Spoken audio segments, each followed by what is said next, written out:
RCF.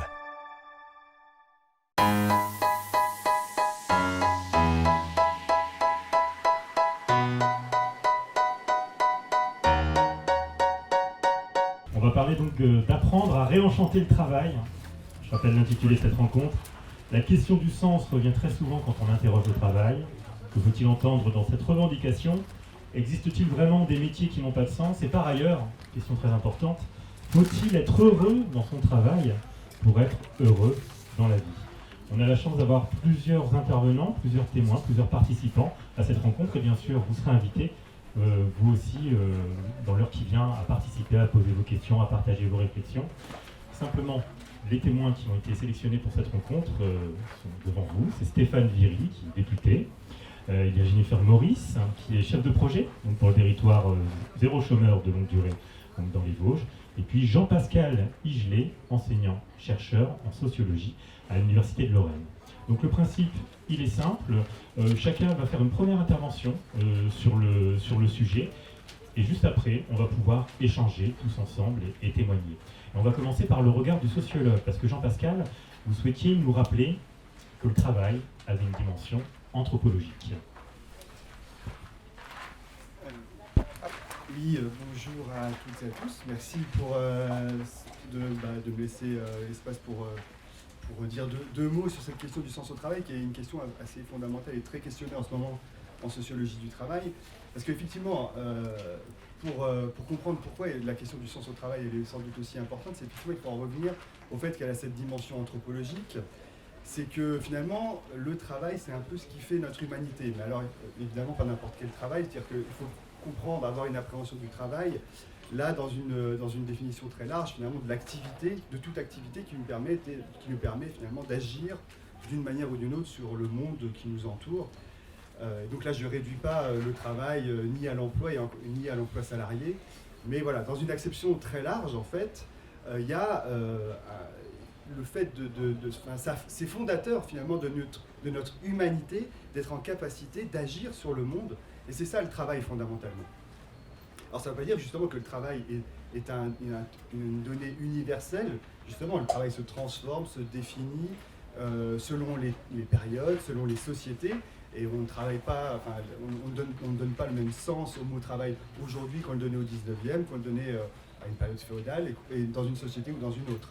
Donc effectivement, le travail, il y a un enjeu de lutte, au fond, sur la définition de ce qu'est le travail, mais c'est ça qui va justement déterminer, pour beaucoup, la nature de nos sociétés. Le travail est vraiment central dans la définition de nos conditions sociales, de notre existence sociale, et dans toute société. C'est pour ça qu'elle a cette dimension anthropologique, et c'est pour ça que,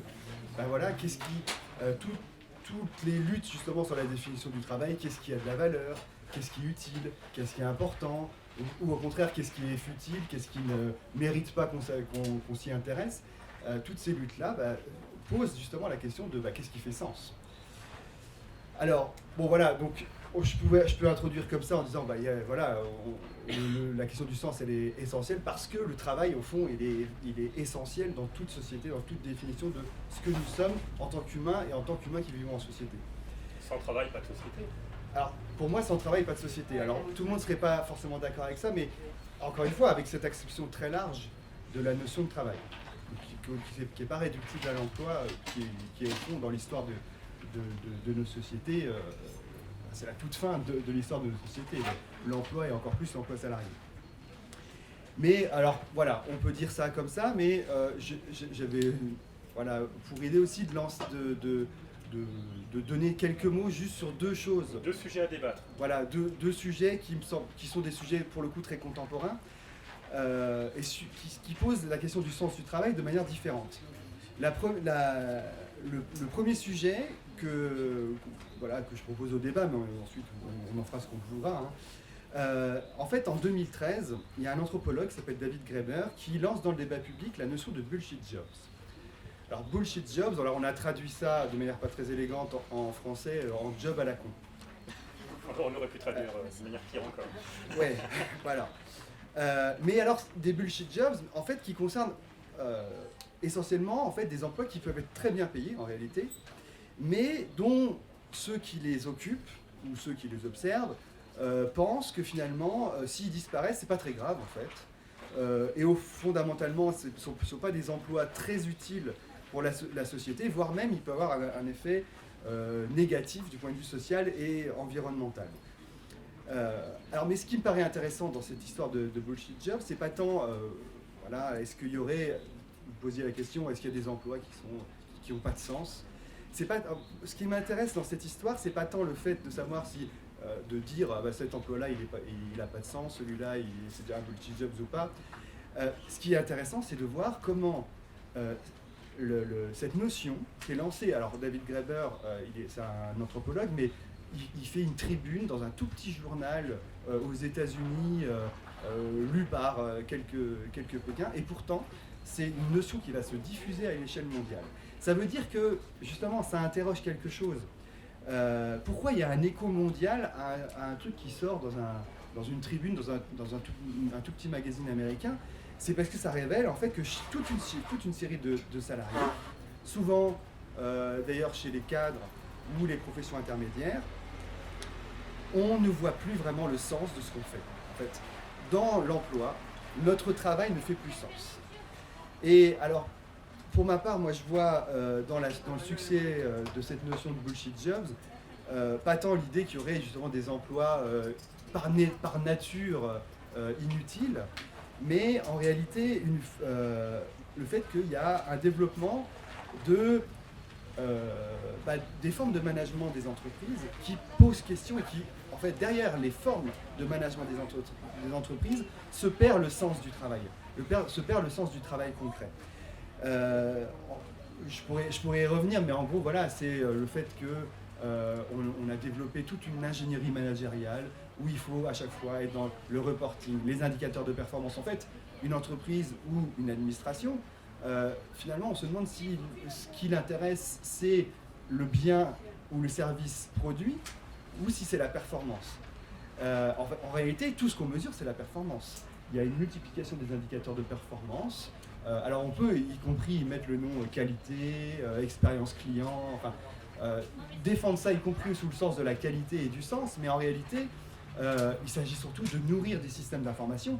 Et dans toute une partie du salariat, il y a, et notamment dans tous les emplois qui ont une part vocationnelle assez forte, notamment dans les services publics par exemple, on a une forme de détestation en fait de toutes ces tâches qui seraient alors non pas des bullshit jobs, des bullshit tasks, enfin des tâches bullshit, où on a l'impression de ne plus faire son métier, de ne plus faire ce pourquoi on travaille, de perdre le sens de son travail concret pour simplement nourrir des systèmes d'information, faire du reporting, remplir un tableau Excel pour rendre compte en permanence de est-ce que ce que je fais est bien.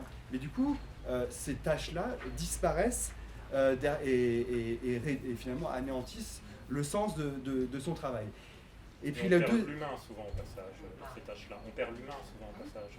On perd le lien à l'autre. Alors on perd le lien à l'autre. Alors oui, on perd le lien à l'autre, mais en fait on perd le sens tout simplement. Donc il n'y a plus de lien.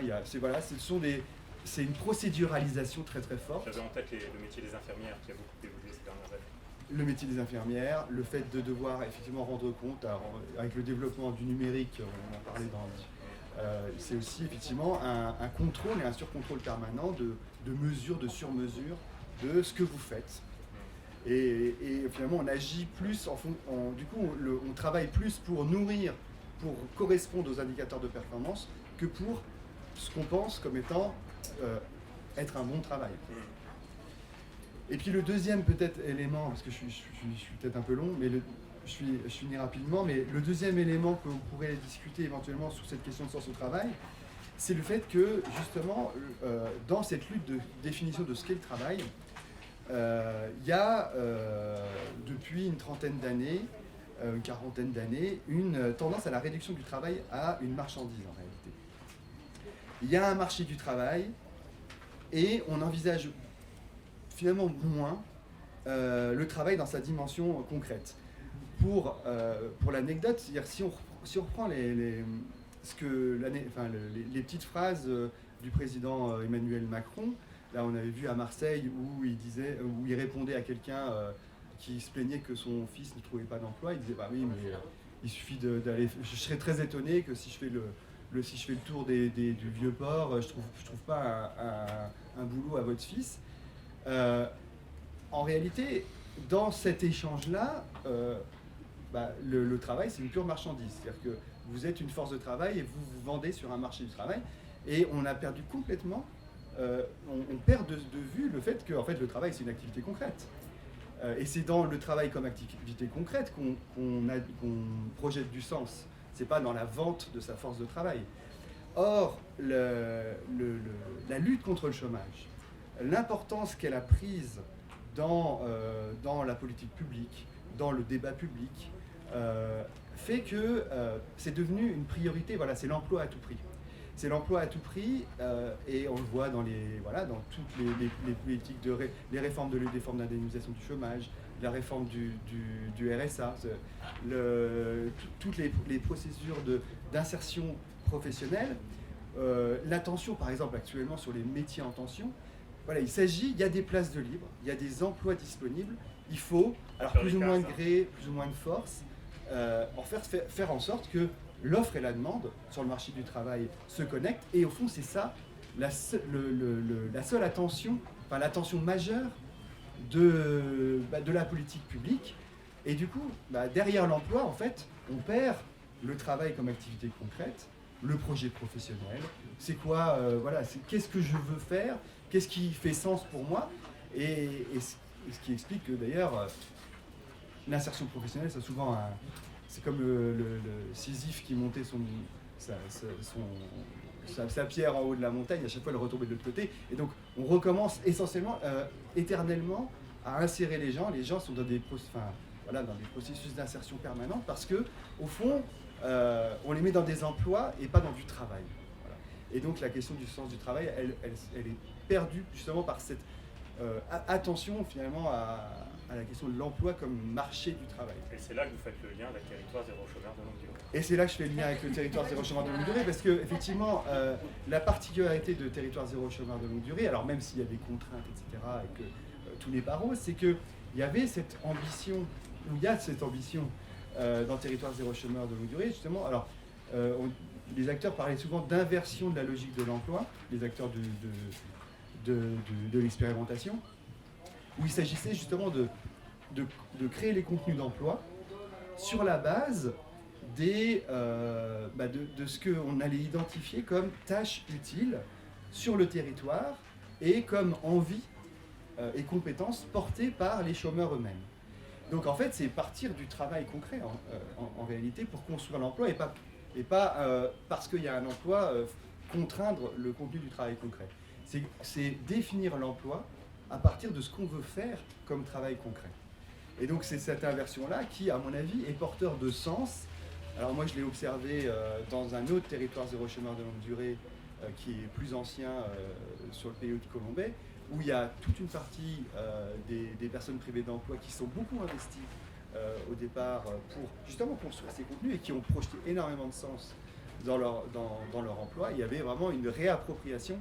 En ça, il y avait une forme d'émancipation, c'est-à-dire qu'il y avait une réappropriation par les travailleurs eux-mêmes, justement, du contenu de leur emploi, de ce qu'ils voulaient faire, et du coup, un investissement qui a été, alors pour une partie d'entre eux, parce que bien sûr les choses sont toujours plus contradictoires que ça, mais où il y avait un vrai sens projeté par la manière dont Territoire Zéro Chômeur construit l'emploi. On va en parler justement, je vous propose de faire circuler la parole. Alors là, on a le choix, on a deux possibilités. Je vais vous laisser décider, parce qu'il y a le député qui a accompagné le projet depuis le départ, et puis il y a la chef de projet qui est là aussi depuis un certain temps. Donc il y a deux manières d'évoquer le sujet. Est-ce qu'on le prend sur le plan politique pour commencer, ou est-ce qu'on parle de l'humain et de l'accompagnement? Moi, je vais être le porte-parole des privés d'emploi. C'est vous qui décidez? On commence par l'humain, le politique? Enfin, ça se rejoint, vous savez, le politique et l'humain quelque part. J'espère. Allez, je passe la parole à M. Viry. Merci beaucoup, bonjour à toutes et à tous. Alors, avant de parler peut-être de Territoire Zéro Chômeur longue durée, et notamment du projet Tahonnet, quand même quelques observations à chaud par rapport à ce que Jean-Pascal a pu dire. D'ailleurs, l'atelier, en tout cas la réflexion, elle porte sur comment réenchanter le travail. C'est-à-dire, est-ce que le travail doit être source d'enchantement? C'est la première question. Parce que le travail n'est-il pas par nature complexe, compliqué et peut-être aliénant? Moi, j'ai apprécié vos observations sur la notion un peu, comment dirais-je, avec une visée anthropologique. Le travail, vous l'avez dit, c'est déjà faire quelque chose, c'est être en activité. Et historiquement, le travail, son activité quotidienne, c'était se nourrir, se vêtir, se protéger. Et l'activité humaine était du travail quotidien, mais ça consistait à chasser ou à cultiver un potager pour manger, construire une hutte pour être abrité, enfin, c'était ça le travail. Et c'est au fil du temps, on a pu travailler pour soi, pour sa propre subsistance, on a travaillé pour quelqu'un d'autre, dans le cadre d'une organisation, moyennant une contrepartie, une rémunération. Et c'est là qu'est né un rapport de travail, un rapport hiérarchique, qui a pu donner à penser à certains, à la pensée marxiste, que le travail, il fallait s'en libérer, parce que par nature, il était aliénant. Et que le fond de tout, c'était coûte que coûte de sortir de cette emprise des humaines, parce qu'on oubliait globalement la qualité d'un homme ou d'une femme, ses compétences, parce qu'il se mettait au service d'un autre, d'un puissant, qui souvent détenait le capital.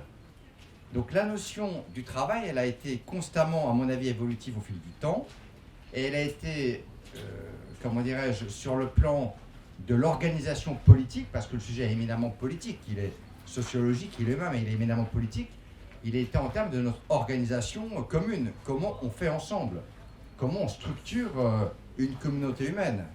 Et c'est vrai qu'au XXe siècle, notamment dans les sociétés occidentales, peut-être capitalistes, dans lesquelles le libéralisme, l'économie de marché était la figure de proue pour organiser cet espace commun, tout reposait sur la question du travail. Et il fallait coûte que coûte, travail ou emploi. Et c'est pas la même chose. Et il fallait coûte que coûte mettre des hommes et des femmes en situation de produire, en situation de travail, pour deux raisons. La première raison, et vous l'avez dit, parce que peut-être qu'on a considéré très longtemps que le travail fait société, et que si tu veux trouver ta place dans la société, c'est par le travail. Si tu n'as pas d'emploi, c'est que par nature, tu es à côté. Tu peux être exclu. Tu peux perdre même à la limite de la citoyenneté. Et vous l'avez dit, je vous reprends votre expression, Jean-Pascal, le travail est essentiel. Est-ce que désormais, dans des sociétés qui ne sont pas d'économie de marché capitaliste, on se pose au début du 21e siècle la question, je n'en suis pas certain. Je pense que c'est aussi un essoufflement de ce régime politique fondé sur une forme de libéralisme économique qui conduit désormais à ce que nous, dans ces sociétés-là, on s'interroge sur ce phénomène. Et le travail a été important parce que c'est comme ça que tu trouvais ta place dans la société. Et n'oublions pas que le travail, c'est ce qui générait la protection sociale. Tout notre système de préservation d'un non-travail, l'assurance maladie. Tu ne peux pas travailler, tu as un revenu de remplacement, la Sécu. Tu donnes naissance à un enfant, tu ne bosses pas pendant un certain temps, tu as des arrêts maternité. Tu perds ton boulot, tu as une assurance chômage. Et je pousse la logique sur ces revenus de remplacement par la retraite. Tu arrêtes de produire, tu deviens inactif au sens droit du travail, néanmoins tu as un revenu de remplacement qui est la pension de retraite. Et le travail, en fait, était générateur de ces revenus de remplacement par la cotisation sociale qu'on te prélevait tous les mois. La cotisation sociale, elle est vulgairement qualifiée de charge. Pour moi, ce n'est pas une charge. C'est un investissement pour l'avenir. Tu prélèves une partie de ce que tu pourrais avoir chaque mois pour financer un système collectif, des caisses sociales, qui par la suite, en cas d'événement, de risque, parce qu'on est quand même dans une logique assurantielle, qui dans une logique de risque, va te permettre d'avoir un revenu de remplacement. Donc, le travail, il a été consubstantiel de la façon dont on a construit le monde occidental et en particulier la France au XXe siècle. Et moi, je pense profondément qu'on est arrivé au bout d'un système, d'un modèle à la fois économique et social, qui fait qu'aujourd'hui, on en vient à se poser les questions telles que vous les posez. Et on voit bien qu'actuellement, pour un certain nombre de nos compatriotes, mais de plus en plus massifs, le travail n'est plus la clé de voûte de tout. Jadis, la politique publique numéro 1 dans un pays, c'était la politique de l'emploi. On y mettait énormément d'énergie, on y mettait énormément d'argent. Il fallait, comme vous le disiez à juste titre, coûte que coûte, remplir des cases. mettre des hommes et des femmes en situation d'être, de produire, dans un schéma de production. Désormais, il y a des hommes et des femmes qui n'ont pas pour idée de mettre leur vie, leur quotidien, dans une logique de production. Et je me souviens d'une enquête d'opinion, mais vraiment très, très fiable, hein, avec une approche très scientifique, au début de la question des retraites, il y a quelques mois, entre deux théories qui existent en France et qui fracturent, en tout cas, qui posent le débat politique. Est-ce que le droit à la paresse revendiqué par certains de mes collègues à l'Assemblée doit primer sur l'importance du travail qui permet une réalisation sociale et une promotion professionnelle? Et le résultat de cette enquête d'opinion plaçait en haut le droit à la paresse plutôt que la réalisation et la place de la société par le travail. Et on est dans un basculement total, me semble-t-il, de valeurs. Et c'est ça le sujet. Ça signifie que le travail, moi je pense qu'il ne peut pas être difficile, je ne pense pas qu'il puisse enchanter le travail. Le travail par nature, il peut être épanouissant, il peut être révélateur, on peut se faire plaisir, on peut être dans des conquêtes. Enfin, je pense que le travail, il peut être générateur de plein de choses, mais par nature, il est souvent âpre, compliqué, frustrant, démobilisant, pas assez rémunéré. C'est compliqué d'aller chercher un enchantement par le travail. Et pour le handicap, c'est comment? Et pour le handicap, vous l'avez dit, pour des personnes et des femmes qui sont en situation d'inégalité à l'accès à l'emploi, avec des rémunérations qui ne sont pas forcément statutaires parce que ce n'est pas un revenu, c'est une allocation, ça pose de véritables questions. Donc, me semble-t-il, j'ai fait une grosse digression pour en arriver à territoire zéro chômeur. Parce que territoire zéro chômeur, c'est quoi? C'est encore la conception ancienne. Coûte que coûte, il faut donner une situation par le travail à chacun dans la société. Que je défends. Mais est-ce que désormais, la solution TZ pour des hommes et des femmes, donc vous avez bien compris que c'est vraiment pour des personnes privées d'emploi durablement, qui ont été abîmées, qui sont, entre guillemets, j'aime pas trop ce concept, j'aime pas du tout d'ailleurs, qui ne sont pas employables directement. Il faut vraiment trouver des solutions parce que le marché du travail ne leur réserve pas de place. Est-ce que TZ n'est pas une formule un peu qui risque d'être vétuste par rapport à la conception intelligente d'un nouveau modèle? Je pose la question et je le pense profondément. Parce que vous voyez dans le droit à la paresse qui avait été évoqué donc à l'Assemblée nationale et donc dans un sondage, comment une forme de repli sur soi, une forme d'égoïsme? Non, pas du tout. C'est une forme de dire que si j'ai 24 heures dans la journée, c'est pas forcément pour donner 8 heures au service d'une production. Il y a peut-être une journée dans laquelle j'aurais pas l'idée, pas l'envie, parce que j'aurais autre chose à faire de ma vie. Mon épanouissement, ma contribution au pot commun peut-être demander à ce que pendant une journée, je ne fasse pas ça. Moi, je suis très favorable à la semaine des 4 jours. Moi, je suis très favorable à d'autres formes de production, de la contribution que chacun doit apporter à la société. Moi, je préférerais toujours une société dans laquelle on peut accorder une place par le travail, enfin, le travail au sens activité. Je vous rejoins totalement. J'emploie travail au sens comment dirais-je, générique. Et je préférais toujours une société, en tout cas une organisation économique et sociale qui peut permettre à un homme et une femme qui est capable de nous donner 10 heures et de produire 10 heures par semaine de valeur, de le prendre dans ce qu'il peut donner, plutôt que de dire écoute, 10 heures ça ne me convient pas, tu restes là et on va attendre que tu aies à 35 heures à durée indéterminée. Je pense que ce modèle il est révolu et qui ne peut pas permettre de donner sa place à chacun dans la société. Donc TZ peut-être pour des hommes et des femmes qui y croient, parce que TZ est un modèle quand même très particulier, très puissant, il faut le promouvoir, j'en suis au niveau national, mais je pense que ça ne peut pas être le seul modèle.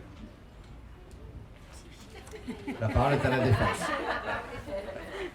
On va passer effectivement le micro à Jennifer Maurice, qui est donc chef de projet territoire zéro chômeur de longue durée, dans une entreprise à but d'emploi qui a été créée en avril 2023, donc ça c'est récent.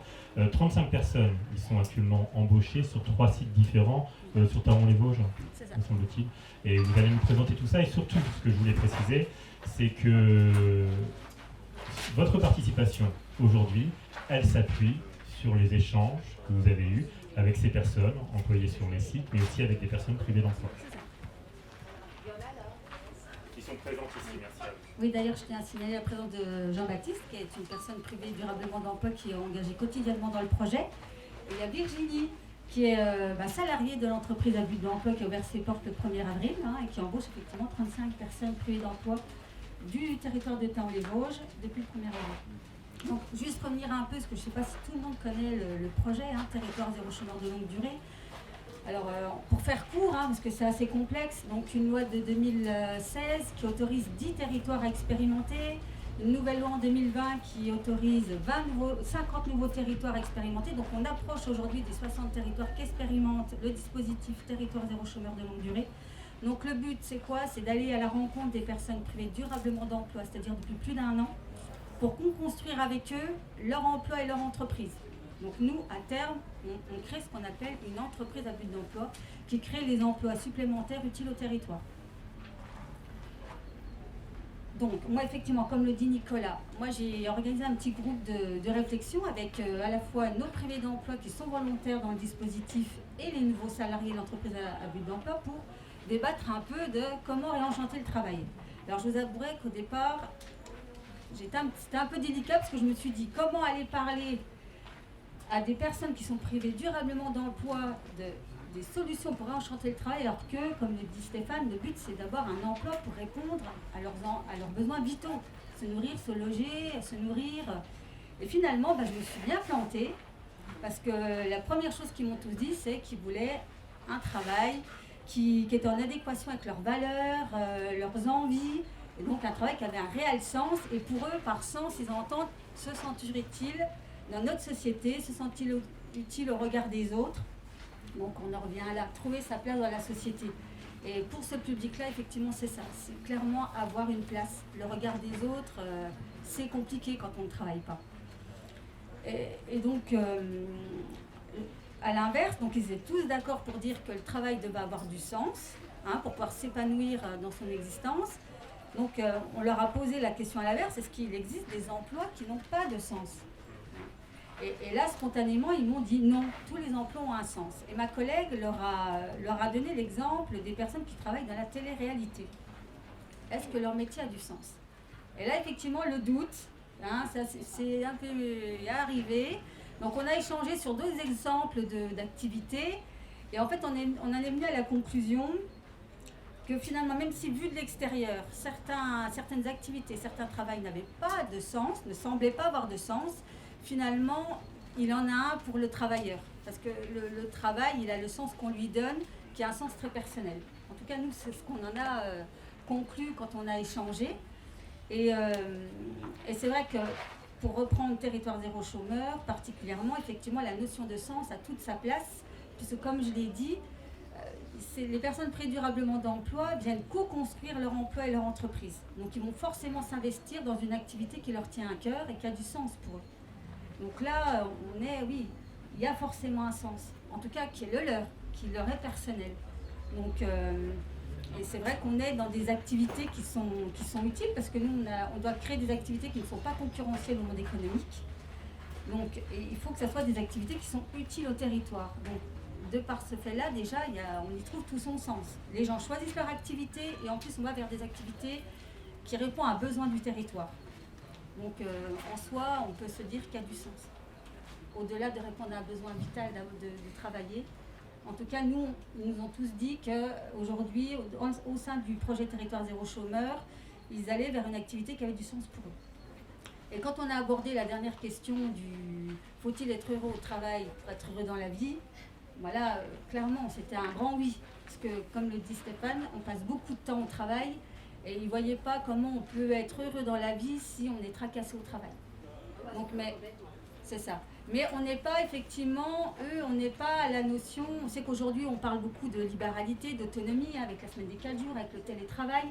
Eux, ils n'en sont pas quand même à ces notions-là. Eux, ils parlent beaucoup de cadre de travail.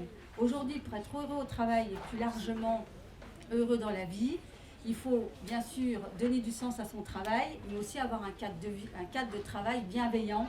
Ils nous ont tous parlé d'écoute, d'écoute de leur hiérarchie, une entente avec les collègues, effectivement ne pas être toujours dans la productivité. Alors ce qui est différent du monde économique classique, c'est qu'on ne parle pas de productivité, on répond à un besoin du territoire, mais il n'y a pas de cette notion de productivité, même si on est bien d'accord qu'une entreprise doit par la force des choses, être à l'équilibre, dégager du chiffre d'affaires. Mais la première chose qu'on met en avant, c'est pas la productivité, c'est vraiment le bien-être de nos salariés qui doivent déjà reprendre goût au travail, qui doivent trouver du sens à leur travail pour pouvoir après rebondir dans la vie.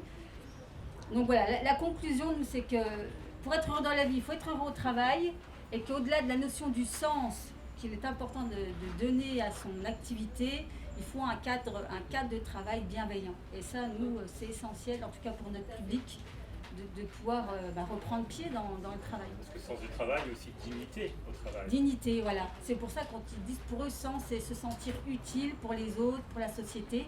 Alors je pense que Jean-Baptiste et Virginie en parleraient certainement mieux que moi, s'ils se sentent de prendre la parole.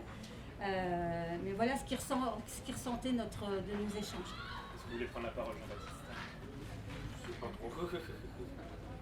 Non. Peut-être à travers de questions, ça serait peut-être plus simple pour eux d'intervenir sur la base de questions. Vos situations actuellement, donc vous avez Oui, rejoint, il est volontaire. Vous êtes volontaire depuis combien de temps maintenant? Je suis volontaire maintenant depuis 3 mois maintenant. Je suis engagé en fait, et pourquoi je me suis inscrit à Territoire Zéro Chômeur, c'est parce que vu que je suis inscrit à la mission locale de Taon-les-Vosges, puis ma conseillère Marion Gidu, je ne sais pas si vous connaissez, m'a dit de venir à Territoire Zéro Chômeur. Ça peut être une bonne option et puis il proposait pas mal de choses en adéquation avec mon projet professionnel. Et quand je suis arrivé dans les locaux, j'ai trouvé l'idée franchement pas mal, justement l'optique, la doctrine qui était franchement très intéressante et je me suis inscrit. Donc ça fait 3 mois maintenant. Qu'est-ce que vous avez vécu en 3 mois? Pas mal de choses justement et c'est ça qui est bien. Et, des triomphes justement, parce qu'on a l'espoir justement d'être embauché, tout ça. On voit qu'il y a des choses qui se concrétisent. 35 employés, c'est franchement pas rien. Donc Vous êtes en train d'affiner votre projet professionnel alors? Oui, c'est ça, justement. Je fais beaucoup d'ateliers avec la mission locale pour peaufiner, mon projet professionnel, mes compétences, tout ça. Et justement, en lien aussi avec l'association. On fait des fois des petits cafés papotes, tout ça. Donc ça nous permet aussi de bien pouvoir suivre le tracé. Donc, votre projet commence à se définir. À quoi ressemble-t-il? Mon projet, pour l'instant, serait plus dans la vente, justement, voire dans l'animation. En tout cas, des choses où on est en relationnel avec les personnes. Et pour l'instant, oui, ça se passe. Je suis en tout cas assez confiant. Vous avez l'air épanoui en tout cas, aussi dans cet accompagnement. Merci beaucoup pour ce témoignage. Et vous voulez témoigner aussi? C'est Virginie, c'est ça? Donc vous êtes employé depuis depuis le mois d'avril peut-être? Alors comment ça se passe? Ça redonne beaucoup de confiance en soi, pouvoir s'épanouir dans son travail, dans une activité qu'on aime. Voilà. Ça, vous reprenez confiance en vous. Oui, ça aide beaucoup. C'est-à-dire qu'on est utile aussi. Je suis passée par Territoire Zéro Chômeur avant aussi pendant 18 mois, où j'ai créé un peu mon emploi. Et je proposais des domicile et là j'ai fait de la coiffure solidaire. Et ce que j'entends donc, c'est qu'il y a eu une période de votre vie où c'était difficile, vous avez perdu confiance en vous. Oui. Ouais. Et c'est long de reconstruire confiance en soi. Ce par quoi je suis passée, oui. Ouais.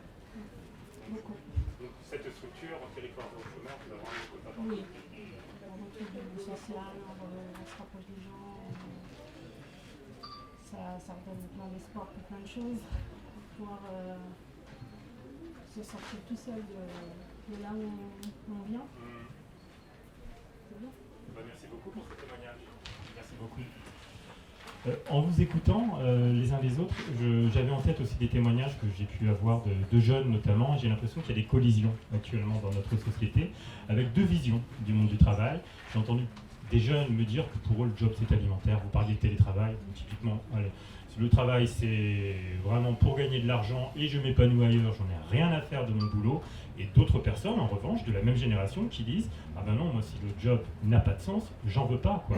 Et donc ça m'interpelle parce que j'ai pas le souvenir dans le passé d'avoir été confronté à de telles collisions. Mais oui, vous avez mille fois raison. Mais probablement faudrait-il désormais admettre, pour faire cohésion nationale, qu'il n'y ait pas une seule voie pour produire ce qui importe à notre pays. c'est de produire ce dont il a besoin pour récupérer, on parle beaucoup de souveraineté, pour récupérer la maîtrise de son destin national, pour peut-être rééquilibrer ses finances publiques, peut-être pour financer sa protection sociale. Mais faut-il admettre peut-être que chacun peut le faire à son rythme, sous différents statuts, que ce n'est pas forcément le salariat, que ça peut être le travail indépendant, que ça peut être d'autres formes. L'essentiel, c'est l'objectif.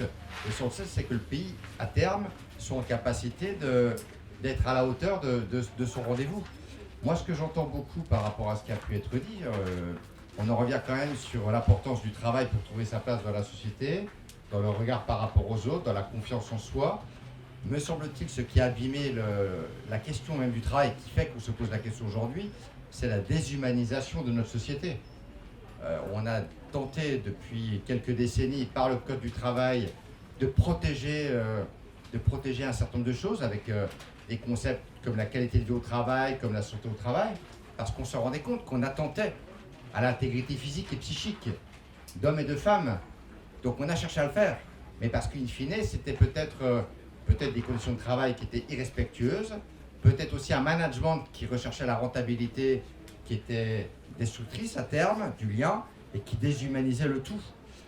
Moi, je pense qu'on n'échappera pas à une forme de souplesse et de liberté pourvu que chacun apporte sa contribution à la société. Moi, voilà quelle est un peu mon ADN et ma ligne politique, et elle ne fait que répondre à un principe qui a été posé en 1946, qui est dans la déclaration, enfin dans le préambule de la Constitution, qui dit une chose à mon avis assez forte. Chacun a le droit à l'emploi. C'est la raison pour laquelle, quand on ne trouve pas, il faut des solutions comme TZ, qui permet 35 créations d'emplois directes sur le bassin de vie de Thaon-les-Vosges. Donc chacun a le droit à l'emploi. Point. Deuxième partie de la phrase. Chacun a le devoir de travailler. Le préambule de la Constitution pose bien de notre pacte social que chacun, quelles que soient ses qualités, ses faiblesses, ses volontés, chacun a le devoir de travailler. Les droits et les devoirs. Droits et devoirs. Et probablement faut-il concevoir, inventer un nouveau modèle de société qui puisse permettre cette expression en matière de travail. Vous voulez réagir et puis après, tu as la parole au public. Alors allez-y, on vous écoute. Alors on peut passer. Et puis là-bas aussi, j'ai vu. Oui, pour reprendre une idée commune qui a été exprimée, je vais rappeler la pensée du psychiatre Christophe Dejoux, qui dit que finalement le travail a un double visage. Il est tantôt source de plaisir et tantôt cause de souffrance. Et c'est ce qui a été dit. Et donc développement des facultés humaines, épanouissement, reconnaissance sociale versus risque d'atteinte à l'intégrité physique et mentale, notamment du fait des risques psychosociaux et des managements toxiques. Alors pourquoi réenchanter ? Peut-être donner quelques éléments, et c'est indéniable, il y a des enchantements dans la société en général, et dans les rapports au travail en particulier.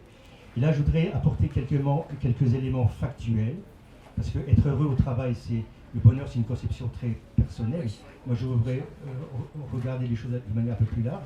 Et si on retourne en arrière dans les dernières décennies, qu'est-ce qu'on a connu ?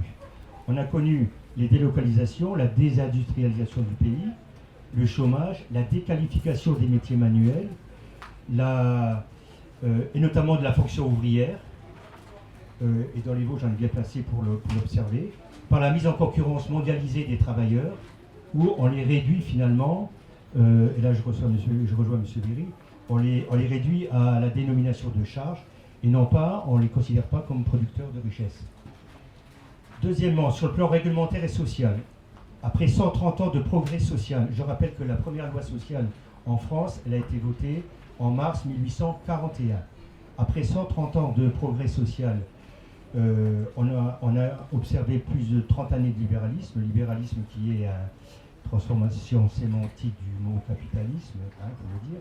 Donc, 30 années de libéralisme ont abouti par force de flexibilisation, précarisation, déréglementation à éroder les acquis sociaux. Et cerise sur le gâteau, on a introduit de manière caricaturale l'ubérisation dans le monde du travail. Et le point d'orgue a été les ordonnances travail de 2017. Comprenez, elles ont totalement remis en cause l'équilibre entre employeurs et salariés. Cet équilibre, il est fondamental, c'est un principe de droit social. Par exemple, en remettant en cause la représentation du personnel, moins de représentants, moins d'heures de délégation, moins de réunions, contournement des syndicats dans la négociation collective, suppression des comités d'hygiène et sécurité dans les entreprises de plus de 300 salariés, suppression de 4 facteurs de pénibilité, facilitation des licenciements avec réduction des droits à indemnisation, notamment pour les licenciements abusifs, et j'ajoute réduction des effectifs dans le service public de l'inspection du travail, et puis poursuite de la baisse et de la pénurie des médecins du travail. Résultat, en France, aujourd'hui, malgré une législation avancée, c'est le pays d'Europe qui a le plus de morts au travail, devant la Bulgarie. Les maladies professionnelles sont à la hausse et les arrêts maladie également. Arrêt maladie accru par le fait du report de l'âge de départ en retraite. Pour rappel, l'espérance de vie d'un ouvrier, l'espérance de vie en bonne santé d'un ouvrier est de 59 ans. Pour les cadres, c'est 69 ans, soit 10 ans de plus. Alors, pour finir, il y a le dogme des pseudo-charges salariales et le blocage continu des salaires dans le secteur privé et public. Et ça multiplie effectivement le nombre de travailleurs pauvres. Regardez le nombre de gens qui vivent sous le seuil de pauvreté. Et les gens qui sont diplômés se voient rémunérés à peine au-dessus du SMIC. Alors, la période de pandémie, on a tous connu, a fait réfléchir beaucoup de monde, notamment les salariés en confinement. Alors, le désenchantement ne s'est pas exprimé par la grande démission comme aux États-Unis. On observe quand même qu'en 4 ans, en plus de 4 ans, il y a eu plusieurs dizaines de milliers de policiers et de gendarmes qui ont démissionné. Ça, c'est une grande démission. Par contre, les salariés, ils ont pris beaucoup des décisions de changer de métier, d'employeur, voire de mode de vie. Et on a vu aussi des étudiants de HEC se reconvertir, changer de voie et se réorienter vers l'humanitaire ou l'écologie. Les concours au professorat ou même au concours au professeur d'infirmière ont vu des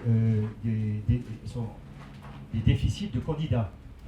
Alors pour terminer, la pénurie de main-d'œuvre dans nombre de secteurs d'activité du fait des conditions de travail ou des bas salaires. Donc alors là je termine pour réenchanter, puisqu'on parle de réenchanter le travail. Écoutons les des grandes oreilles à côté de vous. Oui, voilà. Dimanche matin. Alors, écoutons les propositions alternatives, et notamment celle de la génération Z. Je rappelle, la génération Z, c'est celle qui est née de 1995 à 2010, et que dans le cadre d'une association à laquelle je suis adhérent, je côtoie régulièrement. Ce qu'ils demandent, c'est avoir un travail qui ait du sens, plutôt qu'un déroulement de carrière confortable mais monotone, y compris si le salaire est moindre, une meilleure articulation vie professionnelle, vie personnelle et ou familiale, et pourquoi pas la semaine de 4 jours, comme l'a dit M. Viry, ou celle de 32 heures par le partage des gains de productivité, une réelle égalité femmes-hommes dans l'entreprise, parce que ça aussi, M. Viry s'est inscrit dans le préambule de la Constitution de 1946, l'égalité totale entre les hommes et les femmes, on en est encore loin. Donc une réelle égalité femmes-hommes en termes de rémunération, de responsabilité, et j'ajouterai de respect. La revalorisation des professions et la reconnaissance du travail accompli par de vrais salaires, et non des ersatz, tels des primes ou des éléments qui sont défiscalisés, c'est-à-dire qui portent préjudice au financement des services publics, ou alors qui sont désocialisés au détriment de la sécurité sociale, notre bien commun. Et puis, dernier propos, en finir avec les salaires indécents de certains dirigeants qui, franchement, peuvent prétendre valoir 400 fois plus qu'un simple salarié. Dernière proposition, il y en a 3. Une réelle démocratie sociale de l'entreprise avec représentation du personnel dans les conseils d'administration et le droit d'expression sur le choix de gestion et de stratégie de l'entreprise. Mener une réflexion innovante sur la notion de qualité de vie au travail, inclusive et respectueuse de l'environnement, et développer la formation continue, la formation tout au long de la vie, en renforçant les liens entre les seniors et les jeunes travailleurs dans l'entreprise. Et pour terminer, propos de... Ça fait 6 fois. Et on attend la question. Et on attend, C'est pour vous tenir en haleine. on attend la question. Non, c'est la dernière proposition. On attend la question surtout. Ah, bien, c'est une question. Alors, Ah oui. pas de question, on a des propositions. Non, il n'y a pas programme. de question, il y a un Il y a, témoignage. il y a un témoignage et un programme. C'est un Proposer programme. d'autres modèles C'est pas un d'organisation. témoignage, c'est un programme. Dernière proposition. C'est un discours. Proposer d'autres modèles d'organisation économique plus égalitaires et plus transparents, issus de l'économie sociale et solidaire, comme les SCOP par exemple. J'ai terminé. Excusez-moi d'avoir été un peu... C'était long, mais ça valait la peine. Il y avait des propositions vraiment intéressantes. Et c'est vrai que le format est court et qu'il nous reste qu'une dizaine de minutes pour intervenir. Il nous faut des propositions. Vous pouvez vous rapprocher, je vous passe le micro et je vous passe le micro juste après. Bon, allez-y. C'est ce qu'il demandait depuis tout à l'heure. Allez, c'est vrai. Bon, en fait, maintenant, Le micro dans la bouche. je suis un peu émue quand même, parce qu'en fait, regarde le travail, en fait, je quitte la ville, une retraite de ville, parce que je ne suis plus apte à travailler par la ville. Voilà. Et j'aimerais trouver vraiment de la communication, puis j'aimerais vraiment travailler là-dedans, et ça me plaît vraiment. En fait, c'est tout ce qu'il faut pour que j'y arrive. Et défendre le handicap surtout. Et vous intervenez, puis après on fera des réponses groupées.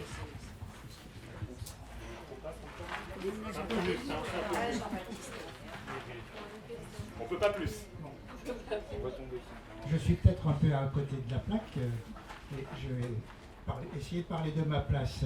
Allez-y. Donc, moi, je suis psychiatre en retraite, j'ai 80 ans, et j'ai été très surpris que dans les 3 premiers intervenants, personne n'ait prononcé le mot de compétence. Et j'ai été très heureux d'entendre ce mot dans la bouche du premier témoignage. Est-ce que ce mot a encore un sens aujourd'hui pour les personnes? On parle de travail. Avant, on parlait de la fête des travailleurs le 1er mai. Après, c'est la fête du travail. C'est-à-dire que les personnes, maintenant, n'ont plus de place, quoi. On cherche à caser des... Comme certains de mes collègues aussi essayent de mettre les gens dans des casiers, et certains aussi demandent à être mis dans des casiers, à avoir une identité comme ça. Mais les personnes ne sont pas des choses à mettre dans des casiers. Alors, ce problème de compétences. Moi, je suis fils d'ouvrier de tissage. Et après mon bac, quand j'ai commencé à chercher du travail, après mon service militaire, je me suis dit, tiens, je vais faire médecine. Et ben, les profs de... En plus, j'ai commencé en milieu d'année. Donc, les profs de médecine qui m'ont rencontré ont dit, mais c'est pas la peine, vous n'y arriverez pas. Donc, vous voyez, ce problème de compétences, il faut encore trouver le moyen de les mettre à jour chez les personnes. Et je pense que ça, là, c'est un travail essentiel. Quand on voit des personnes qui ont fait des hautes études et puis qui se reconvertissent aujourd'hui dans des professions complètement différentes, aussi bien garder des chèvres ou quelque chose comme ça, et qui découvrent leurs compétences. Ça, c'est quelque chose de très très valorisant. Merci beaucoup. Alors effectivement, on a peu évoqué les compétences entre nous. Il nous reste peu de temps, il nous reste moins de 10 minutes. Oui, Christine. J'ai grandes oreilles, mais j'ai l'impression que vous allez parler tous de compétences. Et en tout cas, pour répondre à votre question, moi j'ai l'impression que quelqu'un qui se sent complètement dévalorisé, inutile, suite à un parcours de vie, en fait, à force d'être envoyé par des situations d'échec, se sent comme n'ayant plus du tout de compétences, quelles qu'elles soient, y compris de compétences de vie. Donc tout le boulot est qu'il change le regard sur lui-même. Et ça, ça rejoint un peu votre métier, parce que ça demande des capacités cognitives, ça demande sans doute un accompagnement, ça demande sans doute de pouvoir faire des essais, erreurs, aller-retour, et il me semble que c'est ce qui est permis dans le cadre de l'accompagnement du territoire, mais sans doute il faudrait le développer. Et ma collègue qui est à côté de moi sait à quel point c'est difficile de pouvoir imaginer qu'on sait faire quelque chose à un moment donné, y compris les femmes, hein, parce que c'est une femme, ne se reconnaissent pas comme ayant, y compris des compétences de vie, donc de pouvoir prendre des solutions tout le temps partout. Merci beaucoup, Christine. Il nous reste 5 minutes, vous allez pouvoir intervenir. J'avais juste une petite précision. Allez-y, allez-y. C'est vrai que nous, dans le cadre du projet Territoire zéro chômeur de longue durée, on ne parle pas de compétences, mais bien de savoir-faire. Parce qu'on part du principe que tout le monde sait faire quelque chose. Donc c'est ça qu'on met en avant, nous, le savoir-faire, le savoir-vivre. Et on part de ça pour construire des activités. Mais on ne parle pas de compétences. Parce qu'effectivement, souvent on parle de compétences, donc ça renvoie à un diplôme, alors que le savoir-faire, tout le monde sait faire quelque chose. Et d'ailleurs, c'est l'un des principes du dispositif, c'est que personne n'est inemployable. Donc tout le monde sait faire quelque chose. Ce n'est pas l'activité qui manque et ce n'est pas l'argent qui manque. Donc ça, c'est les principes de base du projet. On n'a pas d'anglais savoir-faire. Il faut encore le révéler, ça. Oui, il faut le révéler, mais tout le monde sait faire quelque chose. Bon, il y a énormément de choses. Si je vais reprendre un peu à la volée différents éléments, juste, je vais peut-être repartir de votre question, c'était de dire, c'est bizarre, il y a finalement, il y a un paradoxe, il y a des personnes qui disent, ah bah, je prends un job alimentaire, un emploi alimentaire, et d'autres qui vont dire... Pas forcément un paradoxe, mais deux façons très différentes de voir le travail. Parce que, en fait, pour moi, dire à la fois, moi je prends un emploi alimentaire et finalement je trouve du sens ailleurs, et dire, moi je prends un emploi qui a du sens, en fait, ils disent la même chose, simplement, ils ne recherchent pas de la même manière. Okay. C'est que dire la même chose, c'est dire, moi je cherche du travail qui a du sens.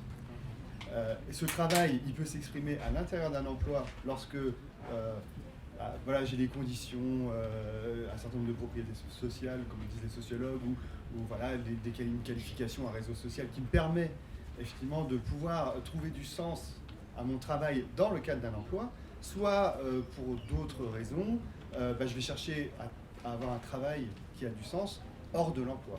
Mais au fond, c'est toujours la quête du sens au travail. Et donc voilà, ça me semble...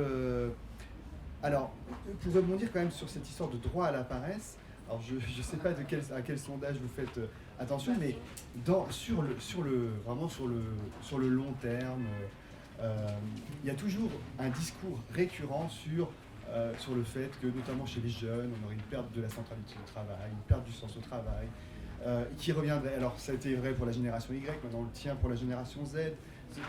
C'est quelque chose d'extrêmement récurrent. Il y a des grandes enquêtes au niveau européen qui sont menées régulièrement sur la question de la place du travail. Et en réalité, on se rend compte que, alors certes, il y a des choses qui changent historiquement, bien sûr, mais le travail reste quand même une valeur centrale.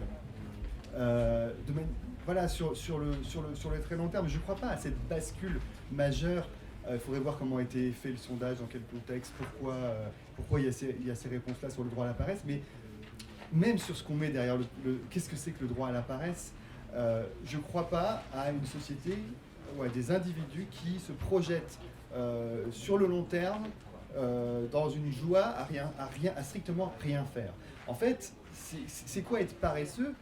Si c'est juste, c'est juste refuser des emplois aliénants, pour le dire vite, c'est pas la même chose. Je me souviens, il y avait un film qui s'appelait Volem rien foutre al país. C'est un petit film comme ça, où on voyait une communauté justement de gens qui étaient en contestation justement du travail. Ils passaient leur temps à dire moi je veux pas travailler, mais quand on suivait ce qu'ils faisaient, ils passaient leur temps à travailler en réalité. Mais simplement ils ne travaillaient pas dans le cadre d'un emploi. Alors ils le vivaient, et c'est vrai qu'ils vivaient au RSA, etc. Ce qui pose un problème en fait, plutôt que de dire ça peut être se réaliser, trouver une place pour son travail, soit sous l'emploi indépendant, sous le salaire, etc. Ce qu'il y a derrière cette idée, c'est qu'il faut des supports collectifs à pouvoir exprimer, à pouvoir prendre sa place, pouvoir faire son travail. Et le problème, c'est justement ceux qui sont il y a quelqu'un qui parlait des étudiants à HEC, c'est vrai que des étudiants des grandes écoles qui sont dans la bifurcation, comme on dit. Le problème, c'est qu'est-ce qu'on fait quand on bifurque? En fait, il faut pour le coup pouvoir développer des supports collectifs pour que cette bifurcation, elle ne se fasse pas justement comme sur le mode du bricolage, où les gens finissent dans la pauvreté, où on voit que finalement la critique du travail, c'est bifurquer de l'emploi, en fait, c'est perdre de la liberté. Donc alors moi, je serais... Bon,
Merci.